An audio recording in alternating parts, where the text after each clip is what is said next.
Кыргызстан получит пользу от опыта Литвы в сфере инклюзивного образования, финансирования и STEM-образования. По этому поводу уже начат двухгодичный проект. Он финансируется Европейским Союзом. Мы имеем уникальный опыт в этих сферах. Мы уже 6 лет превращаем в жизнь эти все новые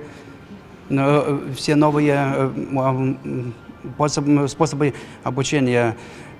Уже 6 лет в наших школах работает помощник учителей, который помогает детям с специальными нуждами в обучении. И мы помогаем им быть в классах, где учатся все школьники. Планируется, что в течение 2 лет литовские эксперты помогут пересмотреть политику в сфере инклюзивного образования и подготовить учителей. В настоящее время в образовательных учреждениях страны обучается более 8 тысяч детей с ограниченными возможностями. Проект называется «Продвижение инклюзивного образования и STEM-образования в школах». Цель проекта – это не просто обмен знаниями, это создание устойчивых механизмов, которые позволят сделать образование в нашей стране более инклюзивным и справедливым, повысить его качество, а также оптимизировать финансирование, чтобы каждый сом был на благо ученика, школы, ну и обществу в целом.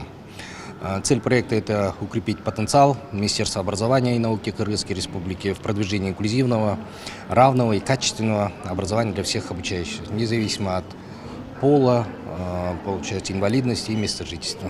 Целью недавно запущенного проекта является содействие инклюзивному образованию независимо от пола, инвалидности или места проживания. Преподаватель Билимбек Абдулдабеков считает, что инклюзивное образование должно охватывать не только детей с ограниченными возможностями, но и подростков из числа этнических меньшинств, а также лиц с языковыми и культурными отличиями.